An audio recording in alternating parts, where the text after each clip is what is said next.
If you watched the video on boundaries, you probably thought to yourself, yeah, Steph, this is good. But the people I need to set boundaries with are my family members. And I'm like, I understand. Let's talk about it. So, setting boundaries with toxic family members is something that is finally being discussed. I remember, and most of you might remember it as well, that back in the day, when things went wrong in families, it was almost a mandate for you to forgive them because that's your aunt or that's your uncle or that's your this or that's your that. And I'm like, there's a part of me that always thought that was crazy, that it was okay for a family member to mistreat you. Shocking. Like, why would the people I share DNA with be the ones that would mistreat me? First question. And then secondly, if those people aren't the people that are mistreating me, why is that okay? Anyway, my name is Stephanie D. McKenzie, and I am your favorite empowerment coach. And I'd like to welcome you to my channel where we talk about all things empowerment and help you always be your own superhero. Anyway, if you're new to the channel, welcome, welcome, welcome. And if by chance you are not, I want you to go ahead and like that video because I'm going to give you some information that is going to help you. If you are new to the channel, subscribe and make sure you tap that bell so that you don't miss any of the new videos that are coming out. Okay. All right. So let's get into this one. I know it's a little heavy. I know many of you can relate, but I think we have to deal with this, right? Because the first thing is that oftentimes we're not given the opportunity to set boundaries. We are expected to just accept this behavior as if it's normal. Here's the thing, it's not. This is something that I call familial abuse. Yeah, abuse. Because at the end of the day, when an uncle, a mother, a father, a cousin, or whomever decides that they have the right to degrade you, dismiss you, mistreat you, berate you, verbally assault you, physically assault you, then now we have gone over into the space known as abuse. And the abuse is twofold. Not only are you abusing your connection to me as my fellow human, but you're abusing the fact that you have access to me as your family member. So what do we do about that? Well, first of all, if you watch the boundaries video, okay, we talked about something called activate and adhere. We don't set it and forget it. That's the problem with boundaries. People set it and forget it. And here's the thing, what is normally forgotten is the boundary. Because people that are okay with mistreating you, talking down to you, saying all kinds of negative things, giving those backhanded compliments, they could care less about a boundary. So the big thing is that you have to care about the boundary. You have to know, trust, and believe within all of your being that you have the right to set this boundary. And you may also have to accept that setting this boundary may come in the form of separation. And that may actually upset other family members. It's a whole thing, right? And so if you can relate to this, just put family in the comments because I need to know that I'm talking to the right people. And again, let me remind you, if you're new to the channel and you're liking this thus far, hit the like button and subscribe. I got many more videos. This topic is really meaningful to me because I spent a vast amount of my childhood being mistreated, talked down to, labeled by people that I share DNA with. The first people that ever called me bougie or Oreo or uppity share my DNA. And then, there was all those things that happened after my father passed away, but we'll save that for another video, okay? Yeah, if y'all want the tea on what happened when my father passed away, put daddy in the comments just so I know, just to see if anybody wants to hear this story. Oh, and here's a crazy thing, right? So I'm getting dressed to do this video. Why am I in camouflage? Like I am ready, camouflage and stripes though, it's olive green, because I love to match patterns for those of you who don't know. But I'm like, did you really put on the camouflage tank top before you get ready to do the video on setting boundaries for toxic family members? Yes, I did. Yes, I did. So anyway, like I said, I've been on the receiving end of some of that. And it matters to me because as I got older, I found myself distancing myself from those people. Because the truth of the matter is that you have the right to do so. That's one of the first things. I'm probably the first person to tell you that you have the right to separate yourself from toxicity. We say that about everything else. Anytime we talk about a toxic relationship, we say it's okay for you to leave. It's okay to break up. It's okay to separate. It's okay to blah, blah, blah, blah, blah. Well, same thing here. Same thing here. But the challenge is that you have to know it and you have to be ready for the consequences. And there will be consequences. You'll have an aunt that's upset, a cousin that's upset. There's always someone in the background of the family that'll come to you and say, well, why? Speaking of why is my nose itching? Because it does that before I say meaningful things. Have you seen my shorts? Check me out on Instagram, Stephanie D. McKenzie. And I did a whole video and my nose pretty much itched the beginning of the video. Like the whole beginning of the video, I was like, I don't know what it is. Okay, but I just chalk it up to the fact that I'm about to say something meaningful and my nose is letting me know that it knows. Anyway, but you have to be ready, willing, and able to stand on your right to not engage with anybody, DNA or not, biological links or not, that cannot treat you with respect. That cannot treat you with like. Forget about love. Like. If you can't act like you like me, then I don't need to be connected to you. I don't care what we share, DNA, biology, or a last name. I don't need that. Because what happens is all the words that are spoken to us, especially as children, right? They sow seeds. They sow seeds. And those seeds will sprout out at the most inopportune time. But for me, those seeds had me feeling as if I had to prove how Black I was. See, the nose is doing this thing, y'all. And I don't do edit, so you're just gonna hear it. That's just what we're gonna do. But it had me trying to show how down I was and blah, blah, blah, blah, blah. It had me feeling badly for the things the opportunities that my parents chose to give me. No child should feel that. And so for those of you who are parents, if there are people in your life that take the time and have the unmitigated gall to speak to your children in such a way that it makes you cringe and it makes you upset, guess what? Your children don't have to engage with those people. One of the best things I did for myself was create my own family. I have oodles of brothers and sisters. We have no biological links.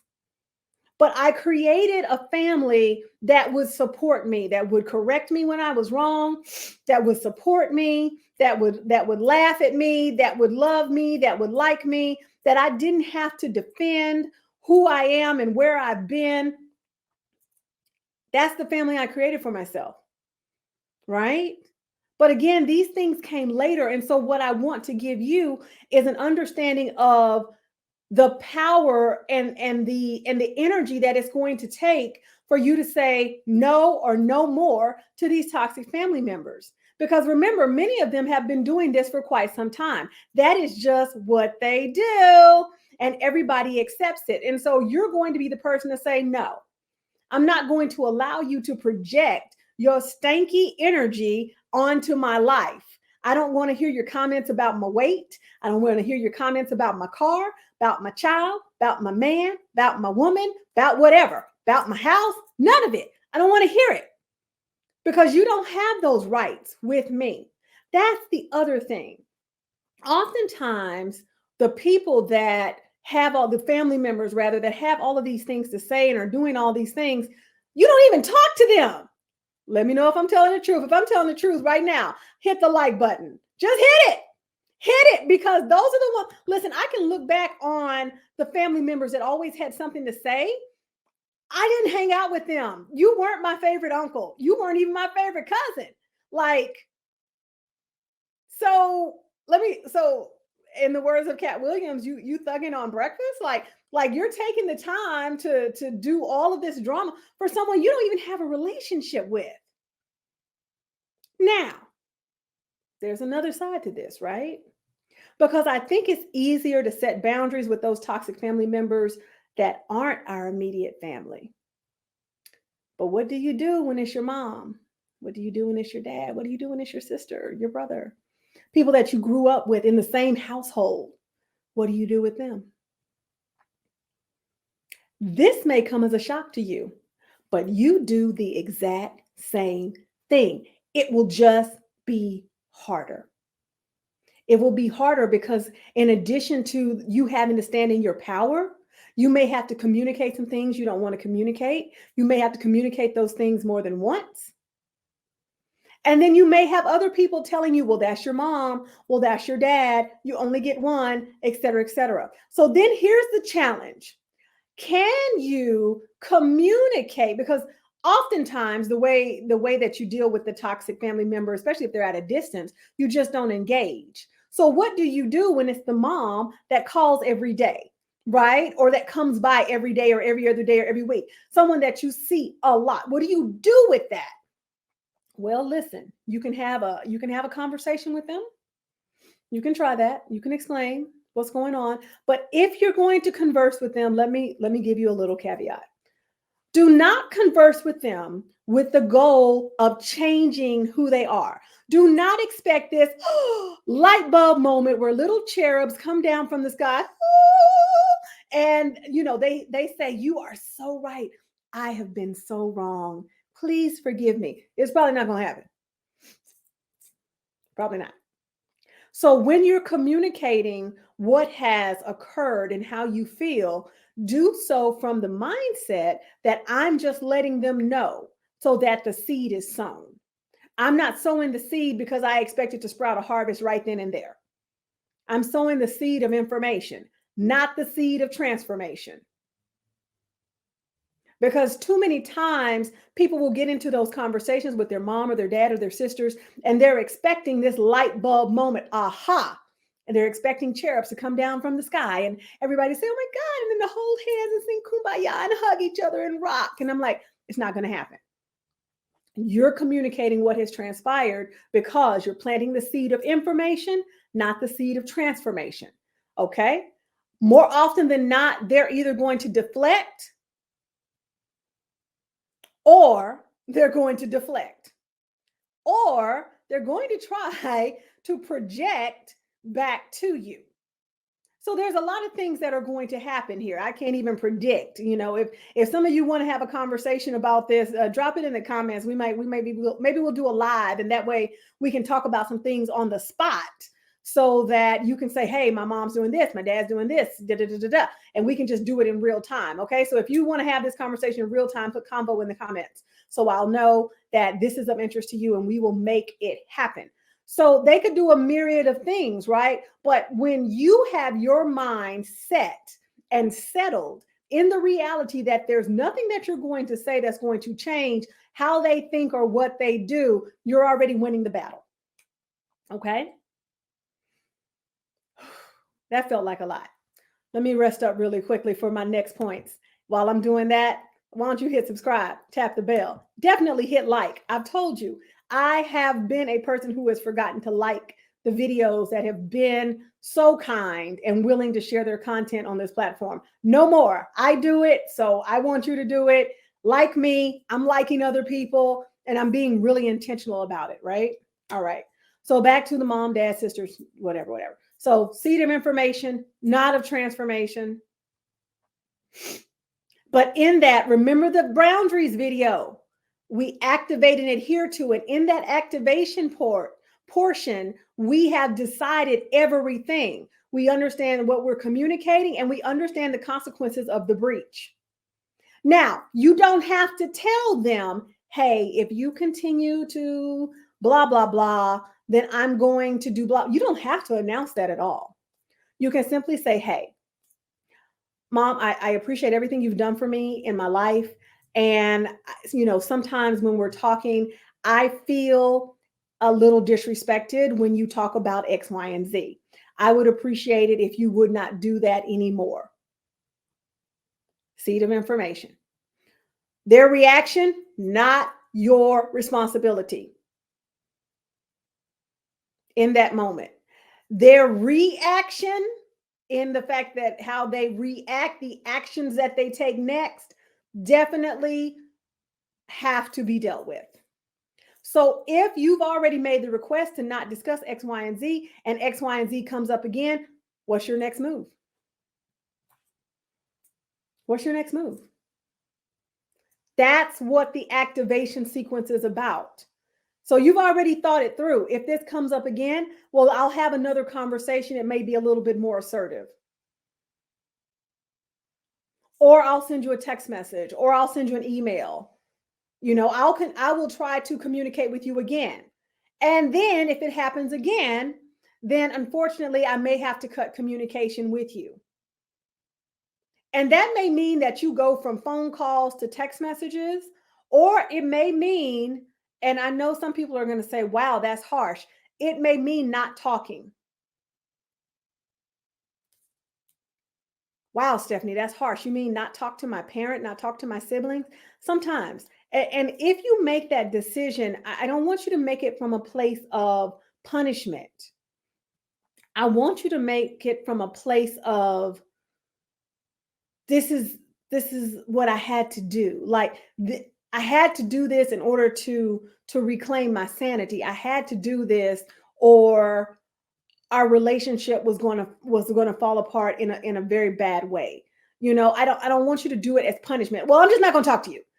No, do it from a place of peace, not from a place of punishment, because it's a lot. I remember the year I didn't speak to my father. He upset me greatly, and I didn't talk to him for a year. A year. I was very upset. I didn't talk to him for a year. Now, my mother took up the slack. They had always been friends, but they divorced when I was I think 3. But they had always been friends, and so she would give him updates. So he was still kept in the loop about my life, but I did not talk to him for a year. Do I regret that to this day? Not really. I felt like it was completely necessary for what had happened. I felt completely disrespected. He made no effort to soothe that in any shape, form, or fashion. And so I just stopped talking to him. What I do regret is the amount of time. I really wish in hindsight, of course I was in my 20s then, I really wish in hindsight that, maybe I just would have gone silent for like a month, gotten my thoughts together, and then reapproached. Because sometimes that does help. Sometimes that does work, But in all things, I want you to recognize that you have a right to do what is best for you and your relationships, regardless of how you're connected to them. DNA, biology, last name do not get a pass. In fact, I should hold you to a higher standard, because I have a connection with you that I don't have with anybody else on the planet. And so you come to the conclusion, you right now have to come to the conclusion that if you're being mistreated, if you're enduring a toxic relationship with a family member, the thing that I need you to really press into is why. Why are you doing this? And if your only reason for doing it is because they are my blank, whatever family member it is, then it's time for us to reassess. Stephanie, you don't know my life. I don't. But hopefully I've given you some options that would help you not set these boundaries, but activate these boundaries and adhere to these boundaries, because you know that they are best for you. And you have that right. I've said it before and I'll say it again. No one has the right to treat you any way but well. That goes double, triple, and quadruple for those that we share DNA, biology, and possibly even a last name with.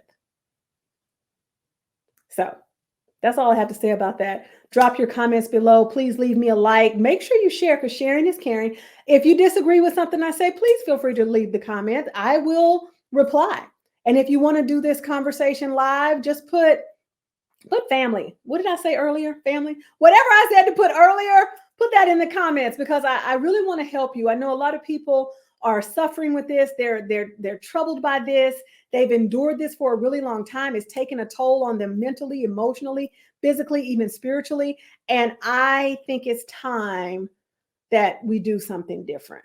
So that's all I got to say about that. My name is Stephanie D. McKenzie. I am a speaker, teacher, author, and coach, here to remind you to always be your own superhero. I was about to say always be your best superhero. I kind of like that. Here to remind you to always be your best superhero. Hey, no edits. It's just going to be what it is. And as I always do, thank you guys for loving and learning with me. See you on the next video.